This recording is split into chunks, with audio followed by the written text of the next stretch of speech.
Welcome, welcome, welcome everyone to a special Bookaccino Live Spring Preview Evening program. We're so excited to put this together. I think we did these in the fall and I think we did it in the winter. And it was so much fun because we really think of our afternoon programs, but we know a lot of people can't attend because they do that thing called work. So as a result, we like doing these quarterly events where we can give you a bigger view of what's going to happen for the whole season. And it's also special because those who can't be with us in the afternoon can be with us in the evening. First book is Expiration Dates by Rebecca Searle. This book is out this week. Funny thing about Rebecca Searle, when we were in the office in 2020, she was our last in-office interview. And a couple of days later, 3 of the staffers came down with COVID. And my biggest fear for months was that I got Rebecca Searle sick, but she didn't. So that was like really great. I was really worried. So she's the best-selling author of In 5 Years. Expiration Date is when Daphne Bell believes the universe has a plan for her. Every time she meets a new man, she receives a slip of paper with his name and a number on it, the exact amount of time they will be together. Daphne's been receiving the numbered pages for over 20 years, always wondering when there might be one without an expiration. Finally, the night of a blind date at her favorite Los Angeles restaurant, there's only one name, Jake. But as Jake and Daphne's story unfolds, Daphne finds herself doubting the paper's predictions and wrestling with what it means to be both committed and truthful. Because Daphne knows things that Jake doesn't, information that would break his heart if he found out. So there you go. There's Expiration Dates. Next, we've got The Morning Side from Tia Albrecht. It is out this week as well from Random House. After being expelled from their ancestral home in a not-so-distant future, Sylvia and her mother finally settle in at Morningside, a crumbling luxury tower where Sylvia's Aunt Anna serves as a superintendent. Sylvia knows almost nothing about the place where she was born and spent her early years, nor does she fully understand why she and her mother had to leave. But in Anna, Sylvia finds a person who's willing to give glimpses into the folk tales of her demolished homeland. Enchanted by Anna's stories, Sylvia begins seeing the world with magical possibilities and becomes obsessed with Bessie DeRoss, the mysterious older woman who lives in the penthouse of Morningside. Sylvia's mission to unravel the truth about this woman's life and her own haunted past, but it may end up costing her everything. I love that cover. I really love that. Next, we've got The Cemetery of Untold Stories by Julia Alvarez. You know her as the author of the Home of the Butterflies. Okay, this is coming on April 2nd. When celebrated writer Alma Cruz inherits a small plot of land in the Dominican Republic, her homeland, she has the beautiful idea of turning it into a place to bury her untold stories, literally. She creates a graveyard for the manuscript drafts and revisions, and the characters whose lives she tried and failed to bring to life and who still haunt her. Alma wants her characters to rest in peace. But they have other ideas, and the cemetery becomes a mysterious sanctuary for their true narratives. Philomena, a local woman hired as a groundskeeper, becomes a sympathetic listener as Alma's characters unspool their secret tales. The characters defy their author. They talk back to her, and they talk to one another behind her back, rewriting and revising themselves. I know a lot of writers, and everybody's got something in the drawer that they say, like, if I die, burn this. Like, I don't want anybody to see it. Or they've got unfinished manuscripts. So I always smile when I think about the untold stories of how many authors are sitting there going, not this one. I really want it buried. I don't want anyone to see. Next, we've got Just for the Summer by Abby Jimenez, coming on April 2nd as a paperback original. Justin has a curse, and thanks to a Reddit thread, it's now all over the internet. Every woman he dates goes on to find their soulmate the second they break up. When a woman slides into his DMs with the same problem, they come up with a plan. They'll date each other and break up. Their curses will cancel each other out, and they'll both go on to find the love of their lives. It sounds pretty simple. It's a bonkers idea, and it might just work. Emma hadn't planned that her next assignment as a traveling nurse would be in Minnesota. Well, she and her best friend agree that dating Justin is just too good an opportunity to pass up. Just supposed to be a quick fling, just for the summer, when Emma's toxic mother shows up and Justin has to assume guardianship of his 3 siblings. They're suddenly navigating a lot more than they expected, including catching real feelings for each other, which was not planned. It was supposed to be just for the summer. Next, here is a favorite of everyone's, Amor Towles, best-selling author of Gentleman in Moscow, which is going to be kicking off, I believe it's on Showtime, but Tom may correct me on this later, on March 27th. I want to say March 27th, March 29th. I'm sorry, March 29th. This book is coming out on April 2nd. Millions of Amor Towles fans are in for a treat as he shares some of his shorter fiction, 6 stories based in New York City, and a novella set in Golden Age Hollywood. The New York stories, most of which take place around the year 2000, consider the fateful consequences that can spring from brief encounters and the delicate mechanics of compromise that operate at the heart of modern marriages. In Towles' novel, Rules of Civility, the indomitable Evelyn Ross leaves New York City in September 1938 with the intention of returning home to Indiana. But as her train pulls into Chicago, where her parents are waiting, she instead extends her ticket to Los Angeles. This is told from 7 points of view. Even Hollywood describes how Eve crafts a new future for herself and others in a noirish tale that takes us through the movie sets, bungalows, and dive bars of Los Angeles. Rules of Civility was one of my favorite books. I remember I plucked it off the shelf and said, this is really just fantastic. So I'm looking forward to seeing where the story goes from there.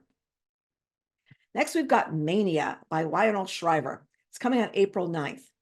In an alternative 2011, the mental parity movement takes hold. Americans now embrace the sacred universal truth that there is no such thing as variable human intelligence. Because everyone is equally smart, discrimination against purportedly dumb people is last great civil rights fight. College English professor Pearson Converse rejected her restrictive Jehovah's Witness upbringing as a teenager. Made impotent in the university classroom, she's also enraged by the crushing of her exceptionally bright children's spirits in primary school. Fortunately, she enjoys the confidence of a best friend with whom she can speak frankly about her socially unacceptable contempt for the MP movement, until one day, the political chasm between the two women becomes uncrossable and a lifelong relationship implodes. And I love this. Shriver is at the top of her game with this scary, smart, and scathing satire. And there's a lot of satire in those pages of Mania. Next, we've got Days of Wonder by Carolyn Levitt coming on April 23rd. As a teenager, Ella Fitzgerald found love that consumed both her and her boyfriend, Jude. But her life was unexpectedly upended when she is accused of trying to murder Jude's father, an imperious Superior Court judge, and she's sentenced to 25 years in prison. When she learns she's pregnant shortly after the sentencing, she reluctantly decides to give up the child. Ella's released after serving only 6 years. While she's desperate to turn the page on a new life, she can't seem to let go of her past. With only an address as a possible lead, she moves to Ann Arbor, Michigan, determined to get her daughter back. Yet a central mystery endures. Neither Jude nor Ella can remember the events leading up to the attempted murder, that fateful night that led to Ella's conviction. There's Days of Wonder. Next, we've got a book that is highly anticipated. I can't remember how many hundreds of thousands of people have said that they've got this on their Goodreads list and are ready to read it. It's Funny Story by Emily Henry, the author of Happy Place. It's coming on April 23rd. Daphne always loved the way her fiancé Peter told their story. How they met, fell in love, and moved back to his lakeside hometown to begin their life together. He was really good at telling it, right up to the moment he realized he actually was in love with his childhood best friend, Petra. Daphne is now stranded in beautiful Waning Bay, Michigan, with a dream job as a children's librarian, and proposes to be roommates with Petra's ex, Miles Nowak. The roommates mainly avoid one another until one day they form a tenuous relationship, friendship, and a plan. If said plan also involves posting deliberately misleading photos of their summer adventures together, well, who could blame them? It's all just for show, because there's no way Daphne really wants to start the new chapter by falling in love with her ex-fiance's new ex-fiance, right? See if you can find all those ex-fiance, new fiance exes, everybody. Emily Henry, Funny Story, April 23rd. Just hold on 1 second. Why am I not going forward? There we go. The Paris novel by Ruth Reichel is coming on April 23rd. When a strained mother dies, Stella is left with an unusual inheritance, a one-way plane ticket and a note reading, "Go to Paris." When her boss encourages her to take time off, Stella resigns herself to honoring her mother's last wishes. Alone in a foreign city, Stella falls into old habits, living cautiously and frugally. Then she stumbles across a vintage store where she tries on fabulous Dior dress. The shopkeeper insists that this dress was meant for Stella. For the first time in her life, Stella does something impulsive. She buys the dress and embarks on an adventure. As weeks and many decadent meals go by, Stella ends up living as a tumbleweed at the famed bookstore Shakespeare and Company. She uncovers a 100-year-old mystery and a Manet painting and discovers a passion for food. You know this is Ruth Reichel, folks, that may be connected to her past. So there you go, the Paris novel. Armchair reading, folks. Next, we've got Summers at the Saint by Mary Kay Andrews. After a summer off of not doing a book last summer, she's back. This is coming on May 7th, and we are ready for Summers at the Saint. Tracy Eddings was one of those outsiders. His family wasn't rich enough or connected enough to vacation at St. Cecilia, but she could work there. One fateful summer she did, and she married the boss's son. And now she's the widowed owner of the hotel, determined to see it return to its glory days, even as staff shortages and financial troubles threaten to ruin it. Plus, her greedy and unscrupulous brother-in-law wants to make sure she fails. Enlisting a motley crew of recently hired summer help, including the daughter of her estranged best friend, Tracy has one summer season to turn it around. But new information about a long ago drowning at the hotel threatens to come to light, and the tragic death of one of their own brings Tracy to the brink of despair. Will take all the wits and guts she has to see wrongs put to right, to see guilty parties put in their place, and maybe even find a new romance along the way. So this is MKA, as we call her, at her best. We've got a little bit of decorating going on, or probably a lot of that. We've got a story brewing, and we got some kind of a mystery going on. So you know you're in for a typical Summers Begin with MKA book. Next, we've got Long After We Are Gone by Tara Shelton Harris, coming on May 14th. We have a contest going about this book right now on the site where you can win one of 25 copies of this book, early advance copies, and you can enter on bookreporter.com, and it's open until the 29th. So this is coming on May 14th. All four Solomon siblings must return to North Carolina to save the kingdom, their ancestral home and 200 acres of land from a development company that has their sights set on turning the valuable waterfront property into a luxury resort. The siblings also must save themselves from the secrets they've long been holding onto. Junior, who's married to his wife for 11 years, secretly in love with another man. Mance can't control his temper, which has landed him in prison more than once. Cece, a lawyer, has embezzled thousands of dollars from her firm's clients.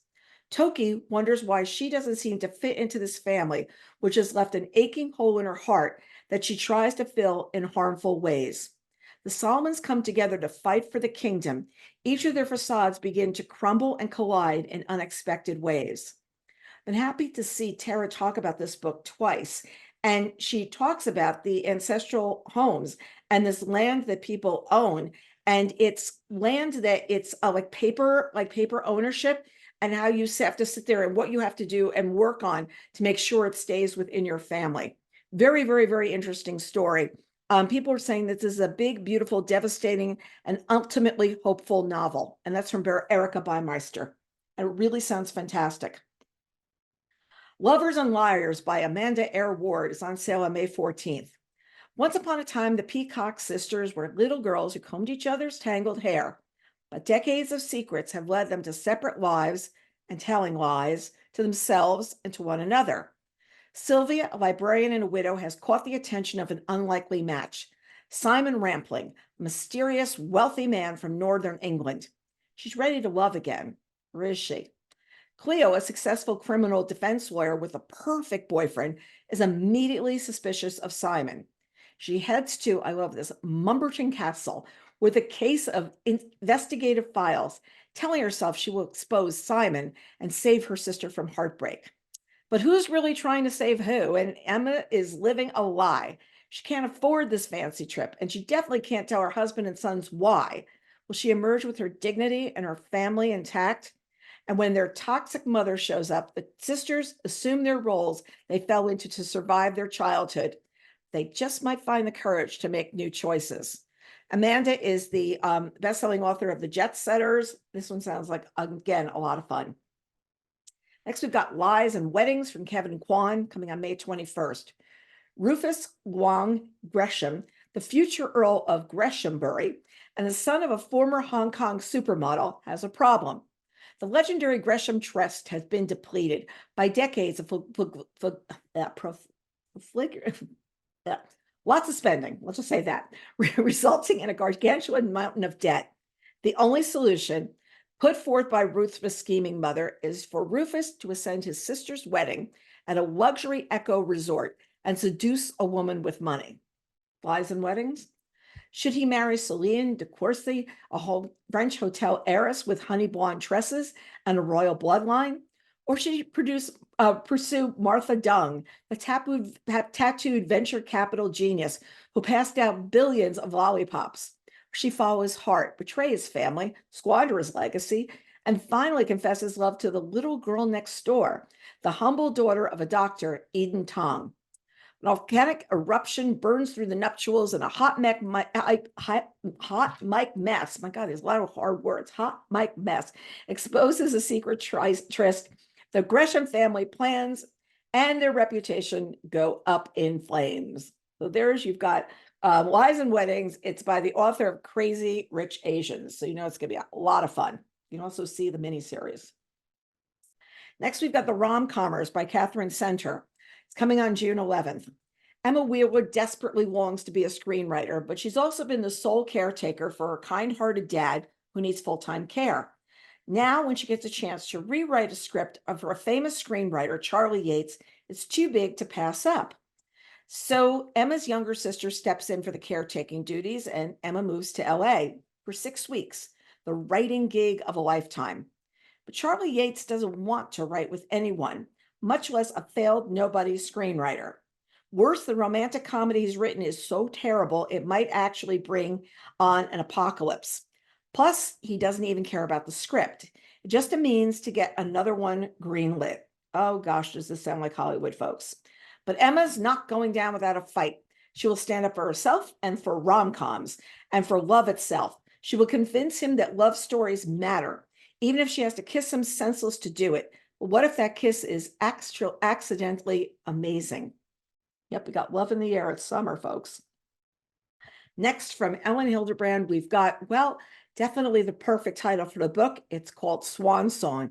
And that is just the perfect cover as well, because this is her final Nantucket-based novel.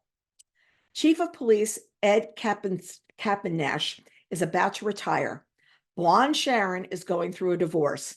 But when a $22 million summer home is purchased by the mysterious Richardsons, how do they make their money exactly?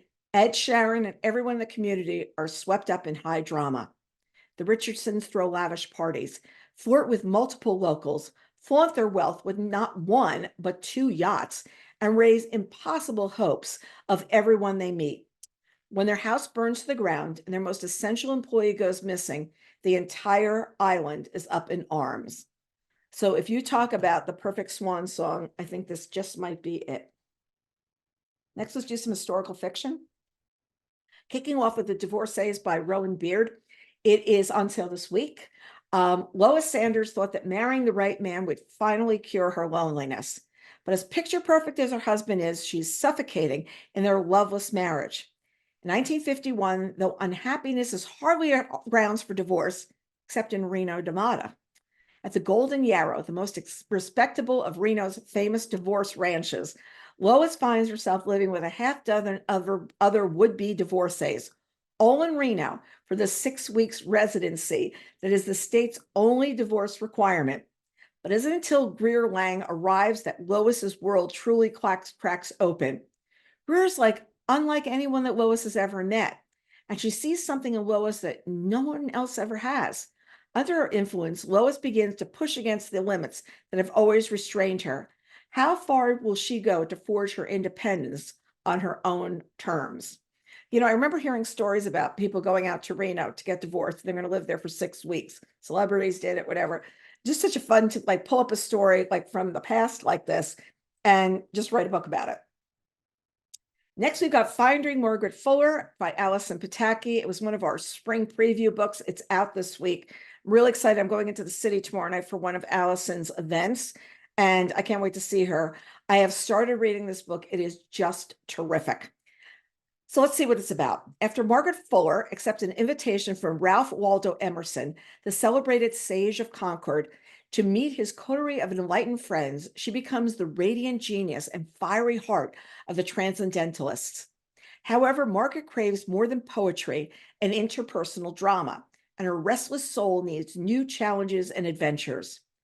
When legendary editor Horace Greeley offers her an assignment in Europe, Margaret makes history as the first female news correspondent. But it is in Rome that she finds a world of passion, romance, and revolution, taking a Roman count as a lover and sparking an international scandal. Evolving yet again into the roles of mother and countess, Margaret enters the fight for Italy's unification.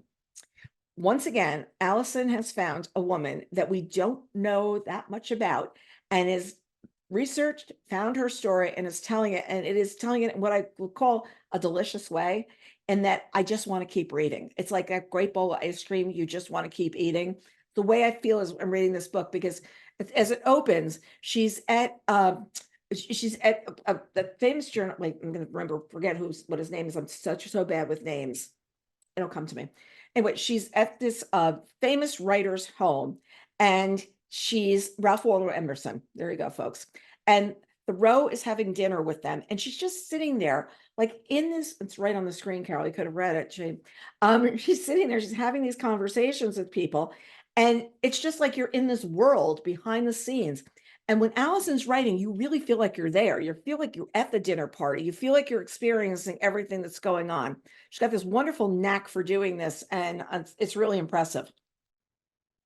Next, we've got The Familiar by Leigh Bardugo. It's going to be a spring preview title. We also ran a contest for this book recently. It's coming on April 9th. Luzia Cotado used scraps of magic to get through her days of endless toil as a scullion in Madrid. But when her scheming mistress discovers that lump of a servant cowering in the kitchen is actually hiding a talent for little miracles, she demands Luzia use those gifts to improve the family's social position. Begins as a simple amusement for the nobility, takes a perilous turn when Luzia garners the notice of Antonio Perez, the disgraced secretary to Spain's king. The king is desperate for any advantage in the war against England's heretic queen, and Perez will stop at nothing to regain his favor. So Luzia's notoriety grows, so does the danger that her Jewish blood will doom her to the Inquisition's wrath. And I just love that cover. It's got all the right feels to it. Next, we've got Miss Morgan's Book Brigade. It's coming from Janet Skelsley Charles. Many of you know her as the author of The Paris Library, which is a book that I know our readers loved. It's on sale on April 30th. 1918. As the Great War rages, Jessie Carson takes a leave of absence from the New York Public Library to work for the American Committee for Devastated France. This group of international women help rebuild destroyed French communities just miles from the front. Upon arrival, Jessie strives to establish something that the French have never seen: children's libraries. She turns ambulances into bookmobiles and trains the first French female librarians, and then she disappears. 1987, when a New York Public Library librarian and aspiring writer, Wendy Peterson, stumbles across a passing reference to Jessie Carson in the archives, she becomes consumed with learning her fate. Eventually, she discovers that they have more in common than their work at New York's famed library, but she has no idea their paths will converge in surprising ways across time. There we've got Miss Morgan's Book Brigade. Next, from Mark Sullivan, we got All the Glimmering Stars. Mark wrote a book, Beneath the Scarlet Sky, that's one of my favorite all-time books, and also The Last Green Valley, which I heartily recommend that people read. And both of those books are historic fiction that took Mark's career in a completely different area. And we've got that again. It's happening with All the Glimmering Stars. This time he's traveling to Uganda for a story. Anthony Opaka and Florence Okori are coming of age in Uganda in the 1990s. Outstanding students, they believe in being good humans before they are kidnapped and forced into the fanatical Lord's Resistance Army. In a legion of young recruits, no one gets closer than Anthony to the powerful messianic warlord, Joseph Kony, and his dark secrets. To stay sane as he spirals through chaos, Anthony clings to his childhood lessons about being a good human. Florence's upbringing grounds her too, helping her to keep her dreams alive, even as she's pulled deeper into the insanity of Connie's war. At the lowest point of their lives, Anthony and Florence meet by chance, fall in love, and begin to dream of surviving their captivity. They devote their lives to helping their fellow child soldiers escape bondage and return to their families and redemption by following the stars. I know that Mark traveled to Uganda before the pandemic to do research for this book. I've seen some of the pictures that he's brought back that we'll be posting on his website soon. But it's just an amazing that he finds these stories and uncovers things that we really haven't, heard about. The last books, Beneath the Scarlet Sky and The Last Green Valley, took place during World War II. This is a different setting, but just as interesting. And if you read The Last Green Valley, you'll be thinking a lot about Ukraine and what's going on there today compared to what was going on during the war. Very interesting book. Next, we've got the Hazelbourne Ladies Motorcycle and Flying Club. Seriously, by Helen Simonson.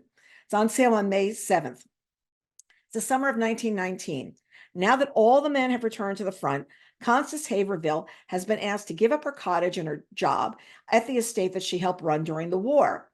She is sent as a lady's companion to an old family who was convalescing at a seaside hotel.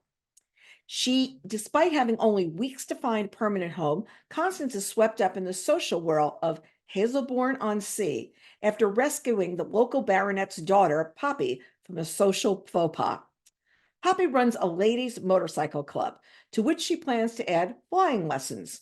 She and her friends enthusiastically welcome Constance into their circle. And then there's Poppy's brother, Harris, a fighter pilot recently wounded in battle, who warms in Constance's presence. As the country prepares to celebrate its hard-won peace, Constance and the women of the club are forced to confront the fact that the freedoms they gained during the war are being revoked. So you know her as the author of Major Pettigrew's Last Stand. Once again, sounds like a terrific book. Then we've got Long Island by Cole Toibin, which is coming out on May 7th. It's interesting. I just listened to Brooklyn on audio, and I feel like I was left hanging at the end of the story. So I'm really looking forward to picking this up. Long Island takes place 20 years after the events of Holmes' 2009 novel, Brooklyn. Ellis Lacey is Irish, married to Tony Fiorello, a plumber, and one of 4 Italian-American brothers, all of whom live in neighboring houses on a cul-de-sac in Lindenhurst, Long Island, with their wives and children and Tony's parents. It's the spring of 1976, and Ellis has no one to rely on in this still new country. Though her ties to Ireland remain stronger than those that hold her to the new land and home, she's not returned home in decades. One day, Tony's at his job, and Ellis is in her home office. An Irishman comes to the door, asking for her by name. He tells her that his wife is pregnant with Tony's child, and they will not raise the baby, but instead deposit it on Ellis's doorstep. It is what Ellis does and what she refuses to do in response to this stunning news that makes Long Island so riveting. I highly recommend, if you haven't read Brooklyn, do go back and read it. And at the time, they're all planning to move to Long Island. So it was like really fun to see, okay, 2009, people have been waiting a long time to see what happened next to the story. Next, we've got The Stolen Child by Anne Hood, which is a Book Reporter Bets on selection. And we're also going to be doing a promotion for it. And I am going to be interviewing Anne as well. This is coming out on May 7th, and I had the pleasure of listening to an interview with Anne this afternoon where she talked about the genesis of the story and how she wrote it. And I can't wait to talk to her more about it. So she has actually got an obsession with World War One. She and her son both really enjoy any of the history of World War One. And she said it was really interesting when you're writing a book like that. It's not like World War II where you knew a lot of the dates around it. She said she had to do lots of new math this time because she had to calculate how old somebody would be in the 70s, how old, everything would happening, because it wasn't people that she knew, like, from her lifetime. So here's what we've got is for decades, Nick Burns has been haunted by a decision he made as a young soldier in World War One, where a French artist he'd befriended thrust both her paintings and her baby into his hands and disappeared. In 1974, with only months left to live, he enlists Jenny, a college dropout, desperate for adventure, to help him unravel the mystery. The journey leads them from Paris galleries and provincial towns to a surprising place, the Museum of Tears, the life's work of a lonely Italian craftsman. Determined to find the baby and the artist, hopeless romantic Jenny and curmudgeonly, and I do say curmudgeonly, Nick, must reckon with regret, betrayal, and the lives they left behind. So there you've got from Anne Hood, The Stolen Child. And there's your poppy field, everybody. Next, from Lisa Wingate, we've got Shelterwood. It's coming on June 4th. Oklahoma, 1909. 11-year-old Olive Augusta Radley knows that her stepfather doesn't have good intentions towards the two Choctaw girls boarded in their home as wards. When the older girl disappears, Ollie flees to the woods, taking her sister, 6-year-old Nessa, with her. Together, they begin a perilous journey to the remote Winding Stair Mountains, the notorious territory of outlaws, treasure hunters, and desperate men. Along the way, Ollie and Nessa form an unlikely band with others like themselves, struggling to stay one step ahead of those who seek to exploit them or worse. In Oklahoma in 1990, law enforcement ranger Valerie Boren O'Dell arrives at a newly minted Horse Thief Trail National Park, seeking a quiet place to balance a career and single parenthood. But no sooner has Valerie reported for duty, she's faced with a local controversy over the park's opening. A teenage hiker gone missing from one of the trails, and the long-hidden burial site of 3 children unearthed in a cave. You can remember Lisa Wingate as the best-selling author of Before We Were Yours, so you can just imagine how this story is going to be in her hands. Coming once again on June 4th. Let's do some thrillers and mysteries. Start out with, this book is out this week, The Princess of Las Vegas by Chris Bajalian. Chrissy Dowling passes her days by the pool in a private cabana, and each evening she transforms into a princess, performing her musical cabaret inspired by the life of the late Diana Spencer. Some might find her strange or even delusional. An American speaking with a British accent, living and working in a casino, has become a dated trash heap. On top of that, Chris's daily diet of Adderall and Valium leaves her more than a little tipsy. Her senator boyfriend has gone back to his wife, and her entire career rests on resembling a dead woman. Yet her fans see her for the gifted chameleon that she is. But when Chrissy's sister Betsy arrives in town with a new boyfriend and a teenage daughter, and when Richie Morley, the owner of Buckingham Palace Casino, is savagely murdered, Chrissy's carefully constructed kingdom comes crashing down all around her. You know Chris as the best-selling author of The Flight Attendant, so we have to see now what he does with The Princess. The princess is fake, the murders are real. Great byline. Here we've got Everyone is Watching by Heather Goodenkoff. It's coming on March 26th. The best friend, the confidant, the senator, the boyfriend, the executive. 5 contestants have been chosen to compete for $10 million on the game show. One lucky winner. The catch, none of them knows what or who to expect. It'll be live streamed all over the world. Completely secluded in a state in Northern California with strict instructions not to leave the property and 0 contact with the outside world, the competitors start to feel a little too isolated. When long-kept secrets begin to rise to the surface, the contestants realize this is no longer just a reality show. Someone is out for blood, and the game can't end until the world knows who the contestants really are. So just remember here, Everyone's Watching. It's from the author of The Overnight Guest. Next, from Lisa Scottolini, which we know is a true favorite from our readers, we've got The Truth About the Devlins. Book is coming out this Tuesday, March 26th. We're going to have a spring preview contest running for it on that day. TJ Devlin is the charming disappointment in the prominent Devlin family, all of whom are lawyers at their highly successful firm, except him. After a stint in prison and rehab for alcoholism, TJ can't get hired anywhere except at the firm in a make-work job with the title of investigator. But one night, TJ's world is turned upside down after his older brother, John, confesses that he murdered one of their clients, an accountant he'd confronted with proof of embezzlement. It seems impossible coming from John, the firstborn son and the most valuable Devlin. TJ plunges into the investigation, seizing the chance to prove his worth and to save his brother.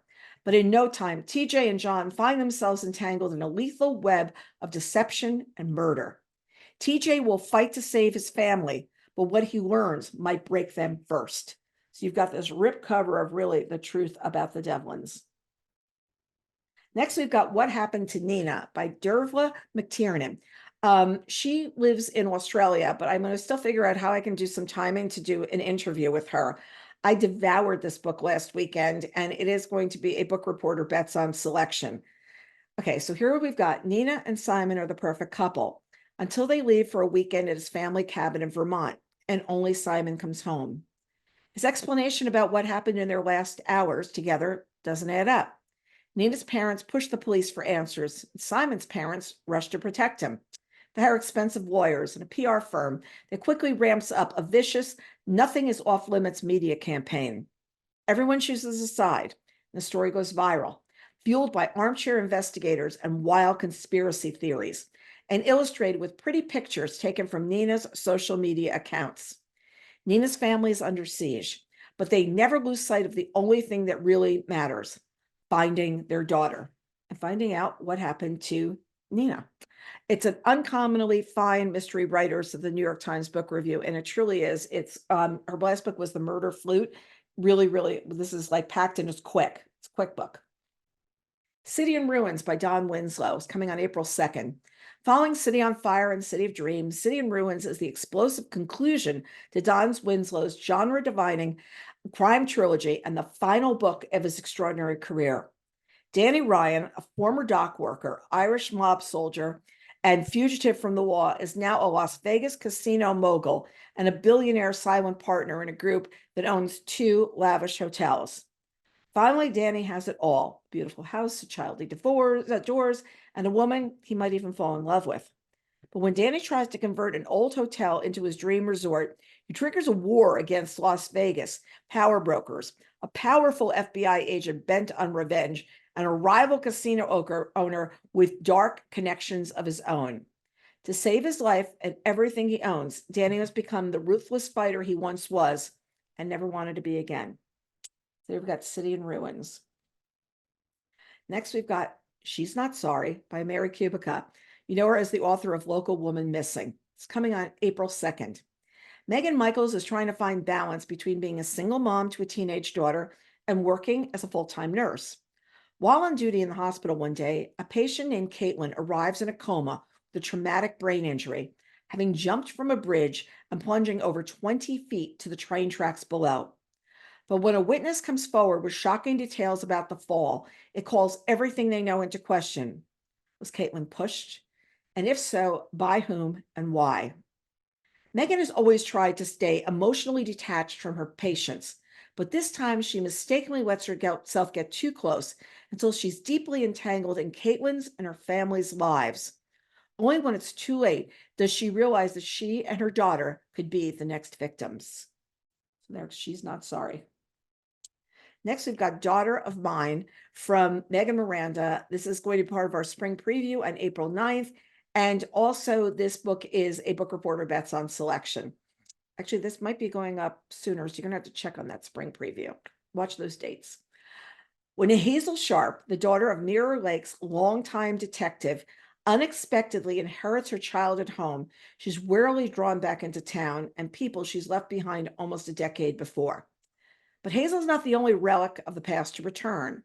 A drought has descended on the region, and the water levels in the lake drop, long hidden secrets are beginning to emerge, including evidence that may finally explain the mystery of her mother's disappearance. This is one of those books that's got it like your head is going whoosh, whoosh, whoosh of what's going on. Extremely well done. And you're just going to feel like the water, the fact that it hasn't rained in forever, you're going to feel it while you're sitting there. You'll be parched. Next, from Robert Dugoni, we've got one of his standalone books, A Killing on the Hill, which is coming on April 9th. Seattle, 1933. Cities in the grips of the Great Depression, prohibition, and vice. Cutting his teeth on a small-time beat, hungry and ambitious young reporter William Shoemaker gets a tip that could change his career. It's been a murder at a social club on Profanity Hill. I love that name, Profanity Hill, an underworld magnet for vice crimes only a privileged few can afford. The story is about to be front-page news, and Shue is the first reporter on the scene. The victim, Frankie Ray, is a former prize fighter. His accused killer, club owner and mobster George Miller, who claims he pulled the trigger in self-defense. Soon the whole town is talking, and Shue's first homicide is becoming the trial of the century. The more Shue digs, the more he's convinced nothing is as it seems. There you go, from Robert Dugoni. Next, from David Baldacci, we've got A Calamity of Souls coming on April 16th. Jack Lee is a white lawyer from Freeman County, Virginia, who's never done anything to push back against racism until he decides to represent Jerome Washington, a Black man charged with brutally killing an elderly and wealthy white couple. Doubting his decision, Lee fears that his legal skills may not be enough to prevail in a case where the odds are already stacked against both him and his client. Desiree DuBose, a Black lawyer from Chicago, who has devoted her life to furthering the causes of justice and equality for everyone. She comes to Freeman County and enters a fractious and unwieldy partnership with Lee in a legal battle against the best prosecutor in the Commonwealth.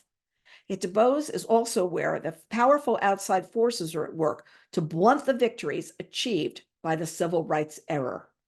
It's got a great cover, Calamity of Souls. Next, It Had to Be You. It Just Had to Be You. Don't sing very well. Mary Higgins Clark and Alifair Burke.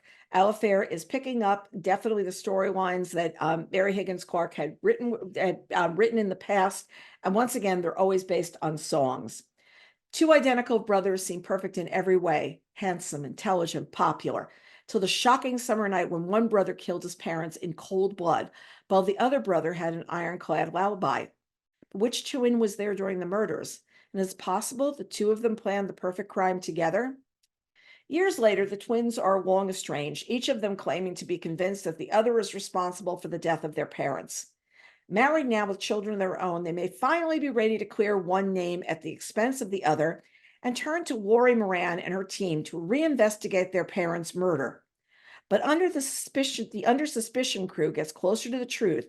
The danger that was assumed to be left in the past finds its way into the present. Next, from Sally Hepworth, we've got Darling Girls. The tagline on this one, guys, is Revenge is Sweet. For as long as they can remember, Jessica, Nora, and Alicia have been told how lucky they are. As young girls, they were rescued from family tragedies and raised by a loving foster mother, Miss Fairchild, an idyllic farming estate, given an elusive second chance at a happy family life. But their childhood wasn't the fairy tale everyone thinks it was. Miss Fairchild had rules. Miss Fairchild could be unpredictable. Miss Fairchild was never, ever to be crossed. The moment of desperation, the three broke away from Miss Fairchild, and they thought they were free. Even though they never saw her again, she was always somewhere in the shadows of their minds. When a body is discovered under the home they grew up in, the foster sisters find themselves thrust in the spotlight as key witnesses. Or are they prime suspects? So we've got those Darling Girls. Just remember, guys, revenge is sweet. I Will Ruin You by Linwood Barclay. We know we've got a lot of Linwood Barclay fans among our readers. This is coming on May 7th. English teacher Richard Boyle certainly never thought he'd find himself talking down a former student intent on harming others. But when Mark LeDrew shows up at Richard's school with a bomb strapped to his chest, Richard immediately jumps into action. Thanks to some quick thinking, he averts a major tragedy and is hailed as a hero. However, Richard's brief moment in the spotlight puts him in the sights of a deranged blackmailer with a score to settle. The situation rapidly spirals out of control, drawing Richard into a fraught web of salacious accusations and deadly secrets. As he tries to uncover the truth, he discovers that there's something deeply wrong in the town, something that ties together Mark, the blackmailer, and a gang of ruthless drug dealers. And Richard has landed smack in the middle of it. So, what price will he pay for one good deed? I will ruin you. Next on Harbin Coben, we've got Think Twice, coming on May 14th. This is a different time period for him. He usually publishes in March. 3 years ago, sports agent Myron Barlatar gave a eulogy at the funeral of his client, renowned basketball coach Greg Downing. Myron and Greg had history, initially as deeply personal rivals and later as unexpected business associates. Myron made peace and moved on until now, when 2 federal agents walked into his office demanding to know where Greg Downing is. According to agents, Greg's still alive, and he's been placed at the scene of a double homicide, making him their main suspect. Myron and Wynne, longtime friends and colleagues, set out to find the truth, but the more they discover about Greg, the more dangerous their worlds become. What I think we should be figuring out from this is the more you learn, the more dangerous your life becomes. Keep that in mind. Just keep that when you're living your lives these days. Next, we've got The Last Murder at the End of the World by Stuart Turton. We are going to be doing a contest for this book. It will be starting, I want to say, on March 29th. Outside the island, there is nothing. The world was destroyed by a fog that swept the planet, killing anyone it touched. On the island, it is idyllic. 122 villagers and 3 scientists are living in peaceful harmony. Until the horror of the islanders, one of their beloved scientists is found stabbed to death.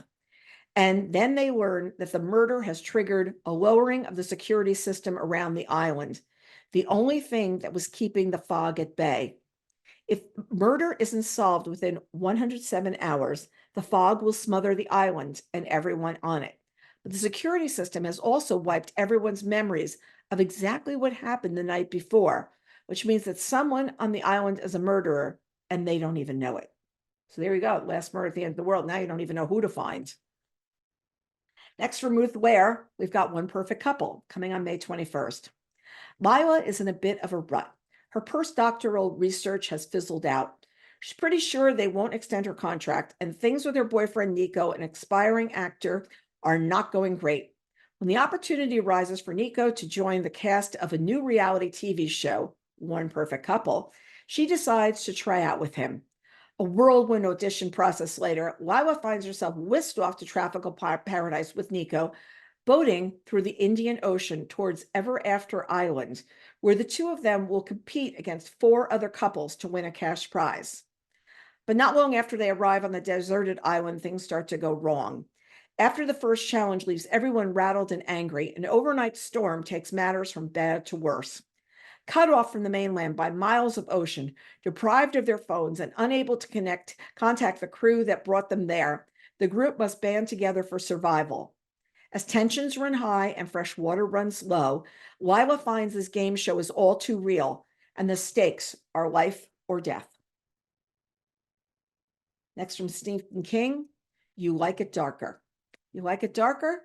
Fine, so do I, writes Stephen King in the afterword of his new collection of 12 stories, many never before published, that delve into the darker part of life, both metaphorical and literal.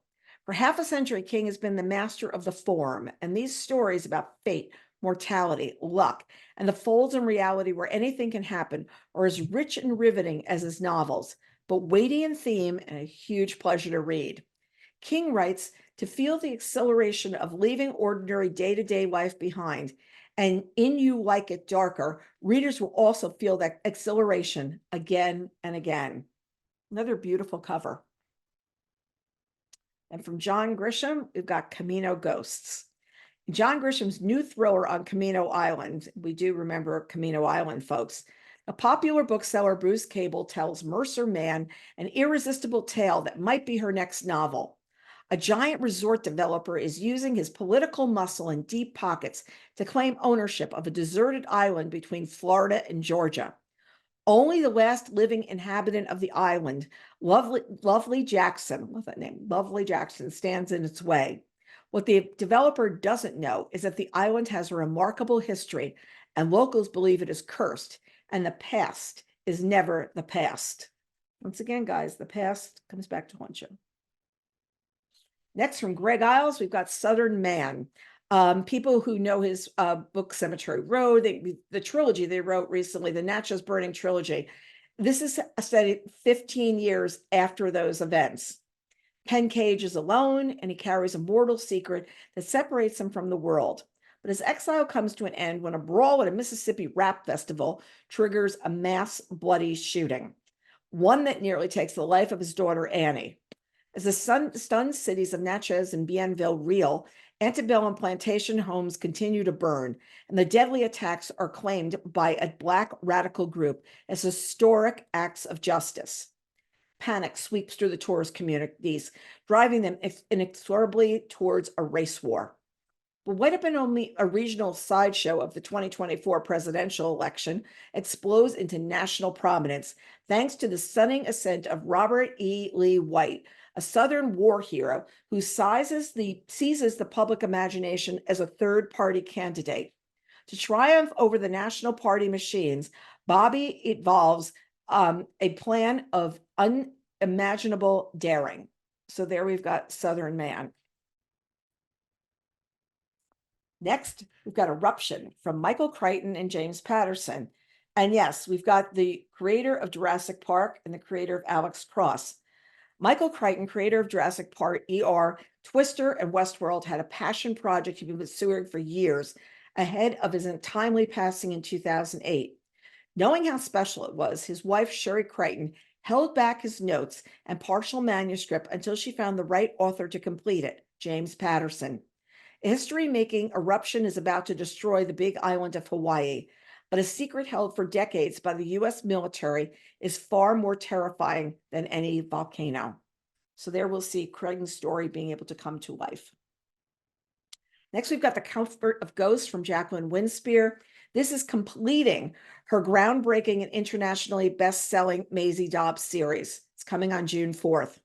In London in 1945, 4 adolescent orphans with a wartime history are squatting in a vacant Belgravia mansion, the owners having fled London under heavy Luftwaffe bombing.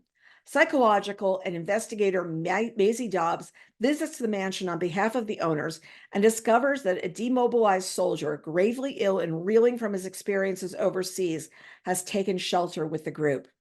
Maisie's quest is to bring comfort to the youngsters, and the ailing soldier brings to light a decades-old mystery concerning Maisie's first husband, James Compton, who was killed while piloting on an experimental fighter aircraft.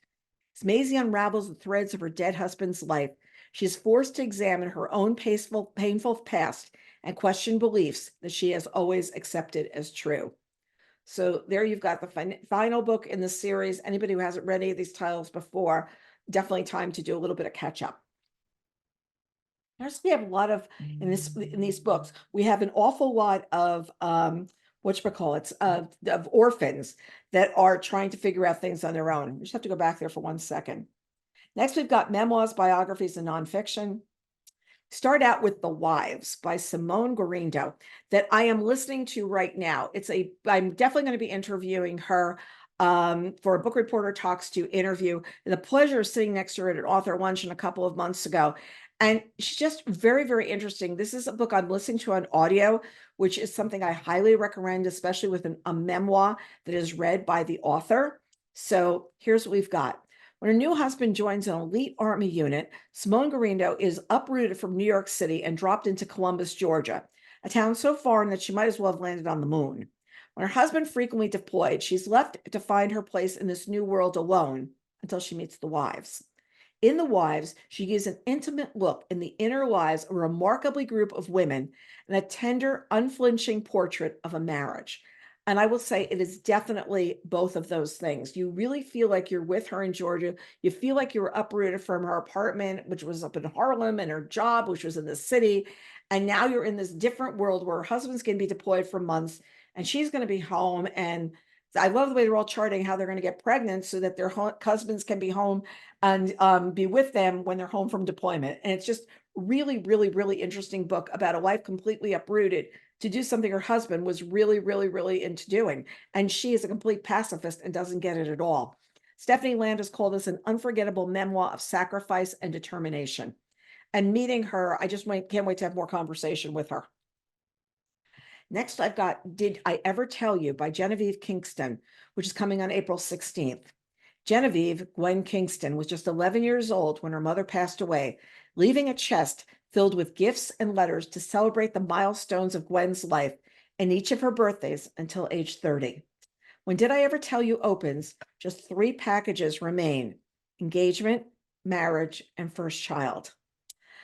Tracing Gwen's coming of age, the book reveals a treasure hunt, with each gift and letter unveiling more about her mother, her family, and ultimately herself. Can't wait to read this book. It's got lots of great buzz around it. Anna Napolitano is saying, don't miss this absolutely gorgeous memoir. It's going to be one of our spring preview titles, contest titles as well. Next, we've got Everest Inc. from Will Cockrell, which is coming on April 16th. Anyone who has ever read Jon Krakauer's Inter Thin Air was seen a recent photo of climbers standing in line to get to the top of Everest may think they have the mountain pretty well figured out. It's an extreme landscape where bad weather and incredible altitude can occasionally kill, but more so an overcrowded, trashed out recreation destination where rich clients pad their egos and social media feeds while exploiting local Sherpas. There's even some truth to these cliches. They're a sliver of the story. Unlike any book to date, Everest Inc. gets to the heart of the mountain, the definitive story of its greatest invention, the Himalayan guiding industry. It all began in the 1980s with a few bootstrapping entrepreneurs who paired raw courage and naked ambition with a new style of expedition planning. So here we've got the renegades and rogues that built an industry at the top of the world. I'm always fascinated by stories of Everest, so I'm looking forward to this one. Next, we've got Knife. It's like right down the middle of that page, coming on April 16th from Salman Rushdie. Speaking out for the first time in an unforgettable detail about the traumatic events of August 12, 2022, Salman Rushdie answers violence with art. It reminds us of the power of words to make sense of the unthinkable. Knife is a gripping, intimate, and ultimately life-affirming meditation on life, loss, love, art, and finding strength to stand up again. It's meditations after an attempted murder. So we've got an unfinished love story by Doris Kearns Goodwin, which is coming on April 16th. Doris and Dick Goodwin were married for 42 years and married to American history even longer. In his 20s, Dick was one of the brilliant young men of John F. Kennedy's New Frontier. In his 30s, he was both named and helped design Lyndon Johnson's Great Society, and he was a speechwriter and a close advisor to Robert Kennedy. Doris Kearns was a 24-year-old graduate student when selected as a White House Fellow. She worked directly for Lyndon Johnson and later assisted on his memoir. The Goodwins' latest adventure involved finally opening the more than 300 boxes of letters, diaries, documents, and memorabilia that Dick had saved for more than 50 years. They soon realized that they had an unparalleled personal time capsule of the 1960s, illuminating public and private moments of a decade when individuals were powered by the conviction that they could make a difference at a time like today marked by struggles for racial and economic justice, a time when lines were drawn and loyalties were tested. Very, very interesting book, I'm sure, coming from her eyes because they were so close to what was going on in Washington. Next, we've got The Rule Breaker. Talk about somebody who sat up close. The Life and Times of Barbara Walter by Susan Page, coming on April 23rd. Barbara Walters was a force from the time TV was exploding on the American scene in the 1960s to its waning dominance in a new world of competition from streaming services and social media half a century later. In The Rule Breaker, Susan Page conducts 150 interviews and extensive archival research to discover that Walters was driven to keep herself and her family afloat after her mercurial and famous impresario father attempted suicide. But she never lost the fear of an impending catastrophe, which is what led her to ask for things no woman ever asked for before, to ignore the rules of misogynist culture and to outcompete her most ferocious competitors and to protect her complicated marriages and love life from scrutiny. So there you've got the rule breaker. Next, we've got The Demon of Unrest by Eric Larson. I'm sorry. It is coming on April 30th. On November 6, 1860, Abraham Lincoln became the fluky victor in a tight race for president. Southern extremists were moving ever close to destroying the Union, with one state after another succeeding and Lincoln powerless to stop them.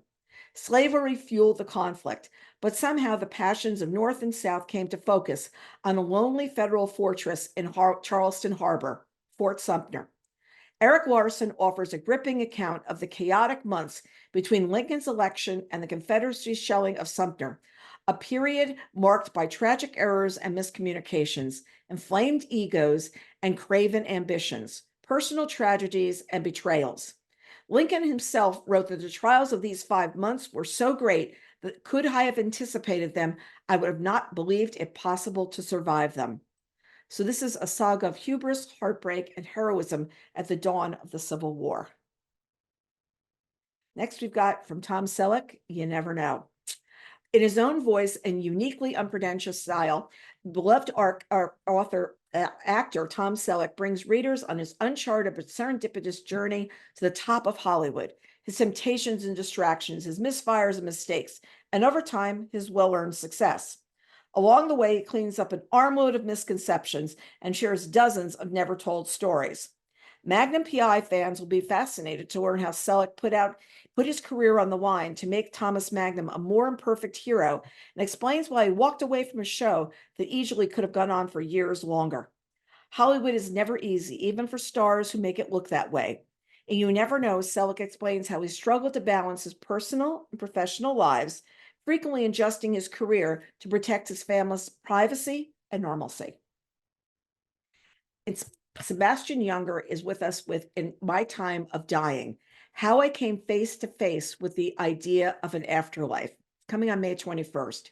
For years, an award-winning war reporter, Sebastian Junger traveled to many front lines and frequently put his life at risk.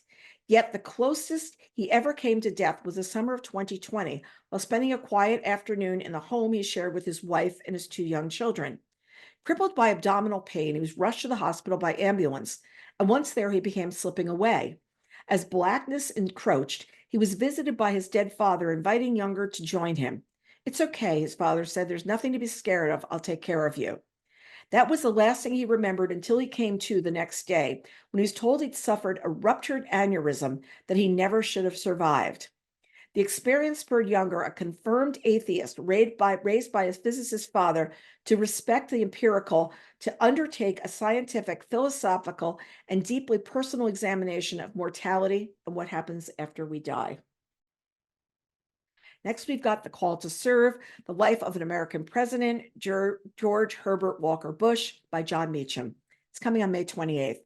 To honor the 100th anniversary of George H.W. Bush's birth, The Call to Serve is an intimate, illuminating portrait of a man who was so much more than just his politics.